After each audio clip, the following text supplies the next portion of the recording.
13 heures, nous voici de retour comme prévu pour la suite du 5 € Connect numéro 1. Nous sommes donc ensemble encore toute une après-midi jusqu'à 17h30, enfin à peu près, on verra combien va durer en tout cas la fin.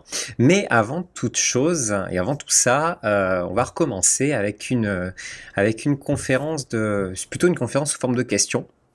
Et donc c'est une personne un petit peu atypique sur 5 € parce qu'on voit pas beaucoup de profils comme elle.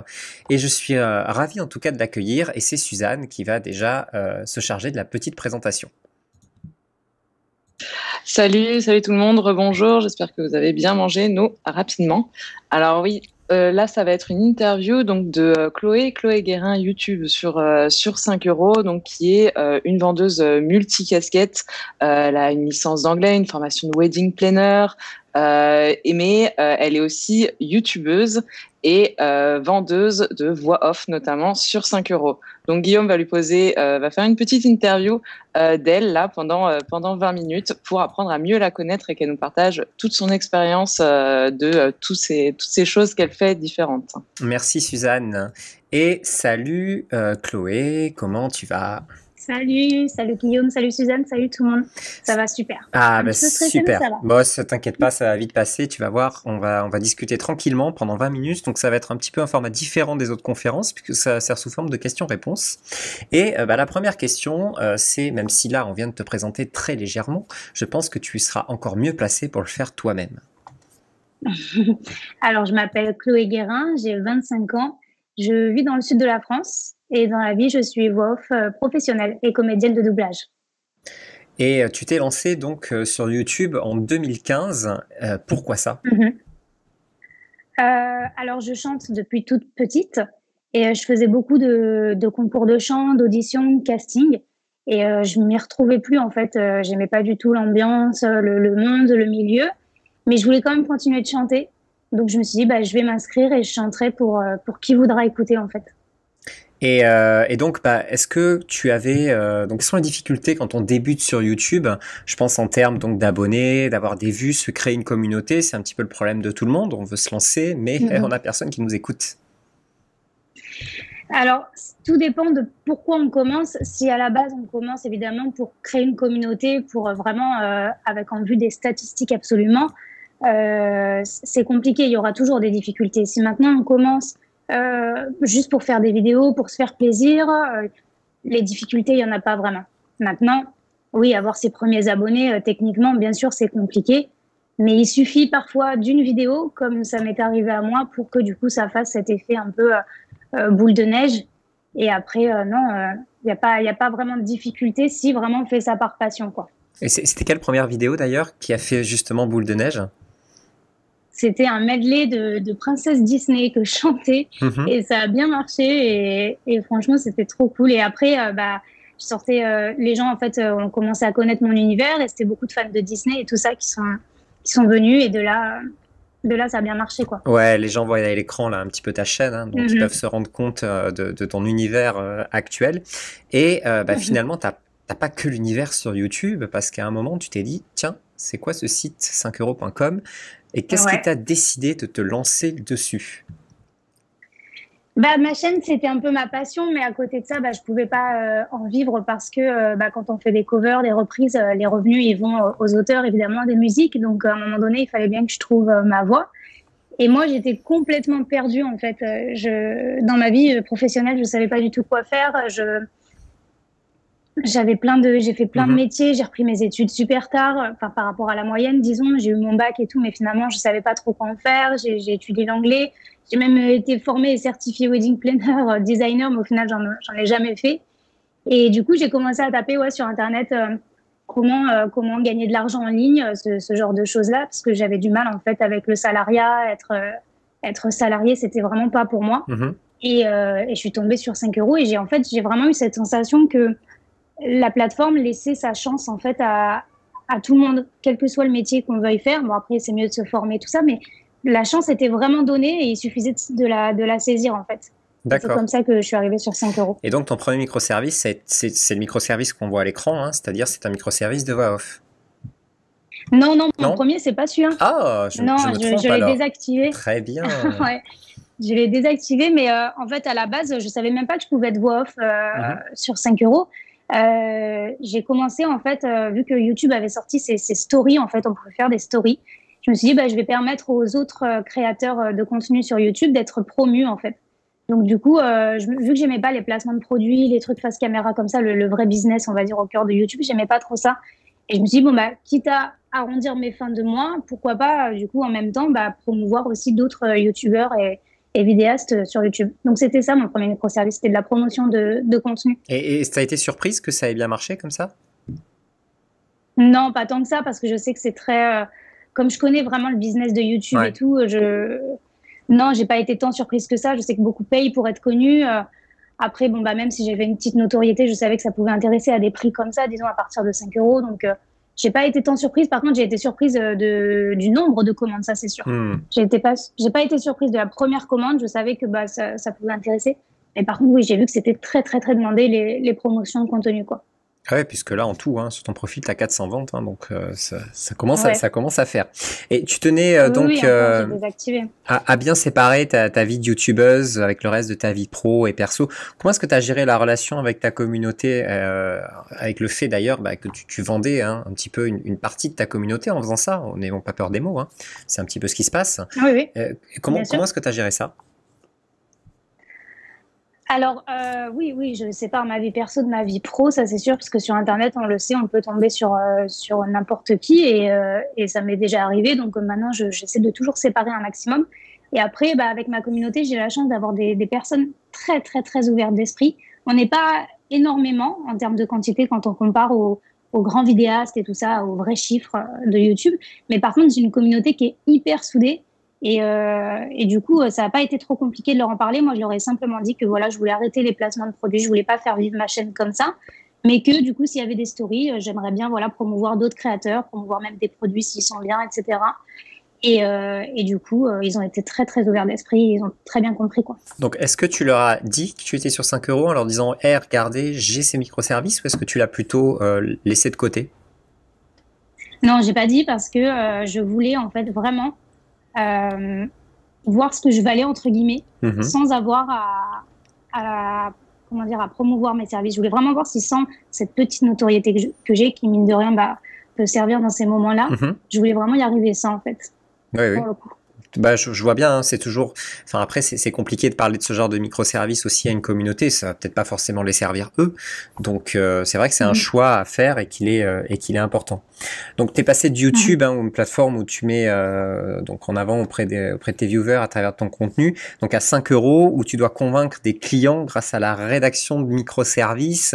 Enfin bon, on n'est pas du tout dans le même style d'approche, puisque tu passes d'une plateforme que tu maîtrises très bien, où là tu vas disons faire ce que tu aimes, à une plateforme qui est commerciale, donc c'est complètement différent.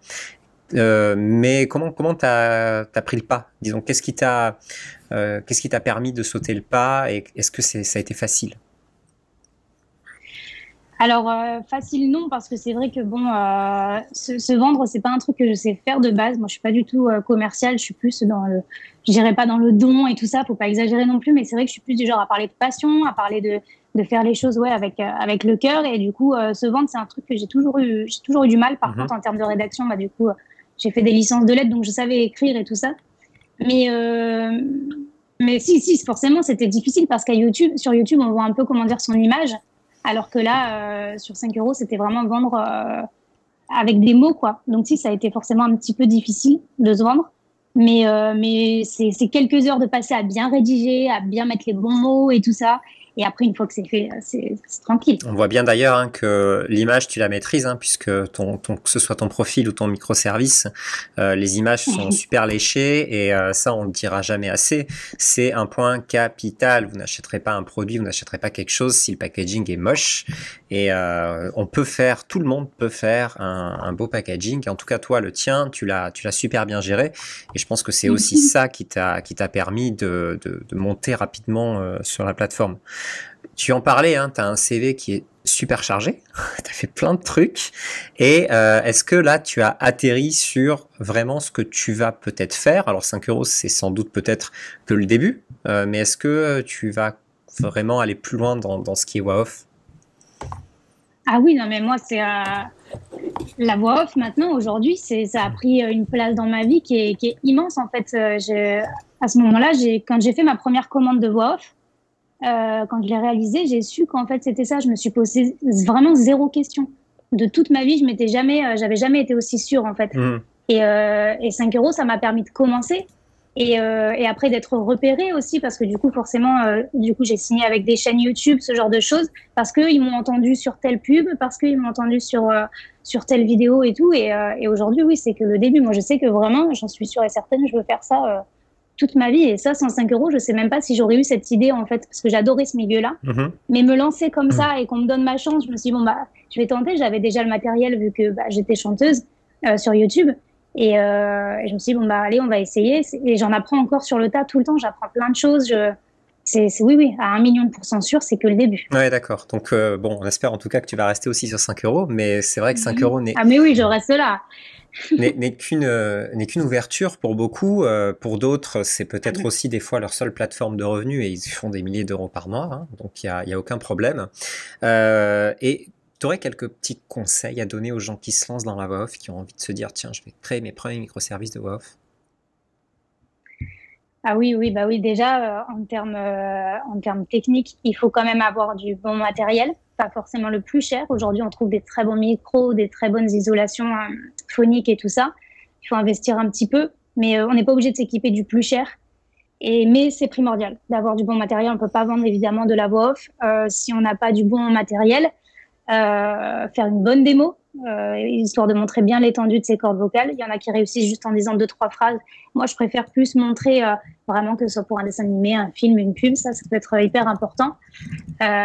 S'entraîner beaucoup, même si c'est devant la télé, même si c'est dans sa tête au cinéma, c'est vraiment s'entraîner au maximum, apprendre l'acting, apprendre tout ça. Accepter les critiques, même celles qui sont difficiles, parce que c'est jamais facile d'entendre des choses méchantes sur ce qu'on fait, mais c'est comme ça, faut l'accepter si c'est constructif. Et suivre des formations et surtout aussi savoir éditer, mixer l'audio, parce que c'est pas juste on enregistre et puis on envoie au client comme ça. Il y a tout un travail aussi qui se fait derrière en termes d'édition, de mixing, de mastering et tout ça. Et ça, il faut savoir le faire. Et mentalement, rien lâcher, même si on voit qu'on n'a pas trop de monde au début, ça veut rien dire. Ça peut être 2 semaines plus tard, d'un coup, la première commande, du coup, après le premier avis, et après, ça peut aller très, très vite. Donc, il faut surtout pas lâcher juste parce qu'on voit qu'au bout de 2 semaines, on n'a pas de commande. Il faut avoir, mentalement, il faut avoir envie d'y aller, quoi. Et je vais me permettre de dire, ouais, à partir de 5 euros, c'est pas possible d'avoir une vraie voix off. Comment tu fais, toi, pour travailler ton système de prix, même si maintenant, c'est vrai que sur 5 euros, je sais pas si d'ailleurs tu es auto-entrepreneur ou si tu as vraiment, enfin, si tu as ton statut, tu pourras maintenant faire des microservices à partir de plus de 5 euros. Donc, commencer des voix off à plus cher que 5 euros. Mais là, ton microservice, il est encore à partir de 5 euros. Donc, aux gens qui se disent, c'est pas possible de travailler pour si peu, il y a toujours une possibilité. Et tu leur dis quoi? Oui, j'ai vu ce genre d'avis, j'ai vu ce genre de commentaires passer un peu sur Internet. Pour moi, c'est n'importe quoi de penser ça parce que, oui, il y a des tarifs qui sont beaucoup plus élevés, mais une voix off de 5 euros, par exemple, comme on dit, c'est 100 mots. 100 mots, ça me prend 5 minutes à enregistrer et éditer. Je me vois pas faire payer 50 euros pour quelque chose que je vais mettre 5 minutes à faire, en fait. Après, chacun pense ce qu'il veut. Si eux, ils ont envie de tarifer au maximum 5 minutes de travail, tant mieux, grand bien de leur face. Mais moi, par principe, je ne ferai pas payer des tarifs aussi onéreux pour quelque chose qui me prend 5 minutes à faire. Et s'ils disent qu'à partir de 5 euros, on n'a pas de la qualité, qu'ils viennent voir mon matériel, parce qu'honnêtement, s'il y a la qualité, c'est juste que je passe 5 minutes à faire quelque chose. Et non, je ne me vois pas augmenter mes tarifs non plus. Et voilà, oui, les agences de voix font payer énormément, très très cher pour quelque chose qui est très rapide à faire. Mais c'est pas mon cas. C'est pour et ça. C'est comme ça qu'on démarre, je pense. C'est pour ça aussi qu'il y a des professionnels comme toi qui savent faire les choses très vite, ce qui prendra beaucoup plus de temps à quelqu'un d'autre d'avoir une qualité correcte. Toi, tu le fais en 5 minutes et c'est aussi pour ça d'ailleurs que tu peux tarifer ce genre de choses. Et merci de le faire puisque ça permet justement à des gens qui n'ont pas forcément les moyens de se payer des grosses agences d'avoir des voix off de qualité et rapidement. Voilà. Il y a une petite question qui, pour faire la promotion de tes services, est-ce que tu te sers de quelque chose en particulier ou pour l'instant tu ne te sers juste que de l'attraction de 5 euros et après du bouche à oreille? Ah non, que de 5 euros, honnêtement, j'ai pas eu besoin, en fait. Bien sûr, j'ai pris l'abonnement 5 euros plus pour pouvoir avoir ce côté certifié, être mieux mise en avant et tout. Mais honnêtement, j'ai pas eu besoin de faire de la promotion parce que, en fait, la voix off, c'est pas quelque chose qu'on peut, comment dire, promouvoir comme de la création de logos ou du montage vidéo, parce que c'est pas quelque chose non plus, comment dire, qui va, je sais pas comment expliquer, mais quelqu'un va pas forcément chercher de la voix off sur Google, etc. Ils vont vraiment passer par des plateformes de freelance. Donc c'est pas forcément utile dans la voix off de faire ce genre de promotion. Très bien. Bah écoute, je pense qu'on a été extrêmement complet. Je vois pas d'autres choses à rajouter. S'il y a plus d'autres questions, je pense qu'on va pouvoir s'arrêter là. Vraiment, ton parcours, il est exceptionnel. Je te remercie beaucoup d'avoir témoigné. C'est vraiment cool.